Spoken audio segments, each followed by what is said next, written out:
kɛra ka i n'a fɔ kunun y'a f'i ɲɛna cogo min na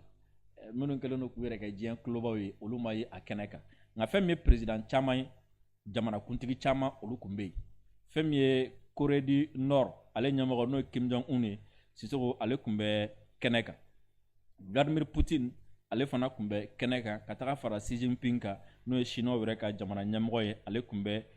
kɛnɛ kan fɛn min ye Inde président ye ale tun bɛ sommet la mais ale ma to défilé la ale ma défilé kɛ ale taara ka sababuya kɛ gɛlɛya dɔw bɛ Inde ni Chine ni ɲɔgɔn cɛ waati dɔw yɛrɛ marifaciw to ka bɔ ni ɲɔgɔn cɛ donc imaginez o président kana sigi k'a bɛna président dɔ ka jamana dɔ ka défilé la alors que mankan dɔw b'a ni ɲɔgɔn cɛ a bɛ to ka kɛlɛ kɛ ça sera très mal vu alors que défilé dun ye ka jamana fintigilakaw ka olu de ka yanga yira ka jamana ka capacité militaire ka o yira ka yira k'a fɔ ko se bɛ jamana ye mɔgɔ kan ka siran jamana ɲɛ et surtout k'a yira k'a fɔ ko mɔgɔ ka nin kɛ an kan en plus an bɛ se k'an ka jamana an bɛ se ka a lakana i n'a fɔ a fanga bɛ an na a dɔnni bɛ na a minɛn fana bɛ an bolo défilé kɔni ni aw y'a ye bi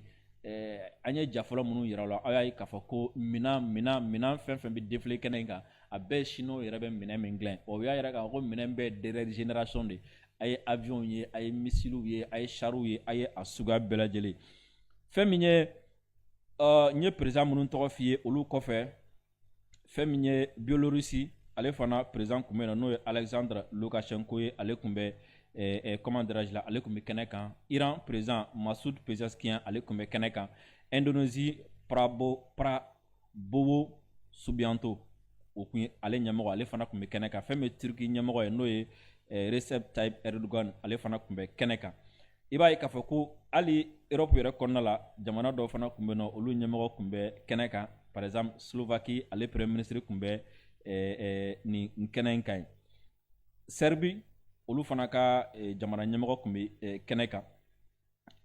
Birmanie olu fana ka jamana ɲɛmɔgɔ tun bɛ kɛnɛ kan yen nɔ n y'a f'i ye n ko Inde ale premier ministre ale ma to yen nɔ ale taara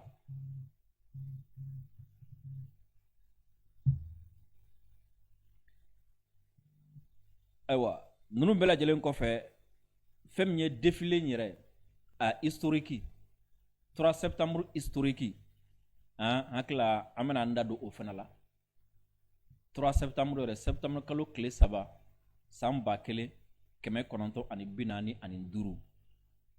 min kɛra Chinois jamana kan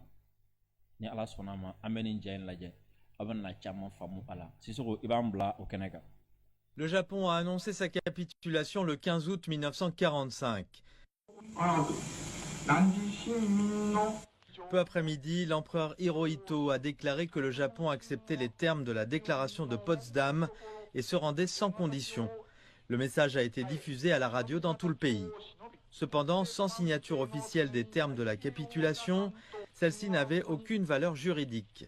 C'est pourquoi le 2 septembre, des représentants du Japon, de la Chine et de 8 autres puissances alliées se sont réunis sur le pont de l'USS Missouri dans la baie de Tokyo. Ils ont signé l'acte officiel de capitulation du Japon.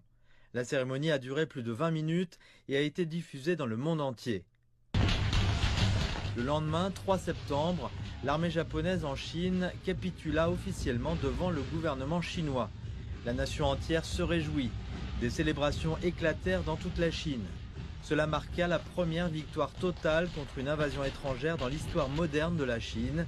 C'est pourquoi le 3 septembre fut choisi comme jour officiel de la victoire en Chine. En 2014, la plus haute instance législative chinoise a ratifié le 3 septembre comme jour de la victoire de la guerre de résistance du peuple chinois contre l'agression japonaise.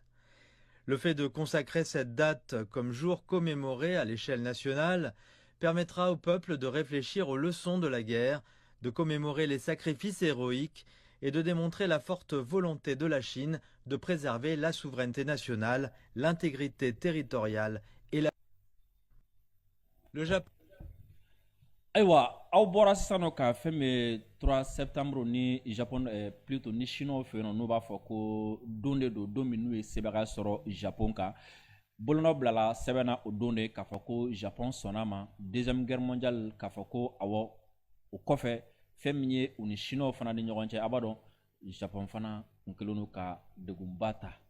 ka Chine sɛgɛrɛ anw ni Faransi bɛ cogo min na dɛ Japon fana ni Chine kun bɛ ten quoi. nin don olu kɔni sera ka u ka yɛrɛma hɔrɔnya sɔrɔ ka bɔ Japon bolo a bɛnna ni deuxième guerre mondiale ale fana banni maliyɛnw an b'a ɲini aw fɛ video aw ka aimer ka partager ka cœur caman bila aw yɛrɛ ɲɛ b'a la video a bɛ ka tigɛ cogo min na réseau ko problème bɛ yen nɔ a ye video aimer aw ka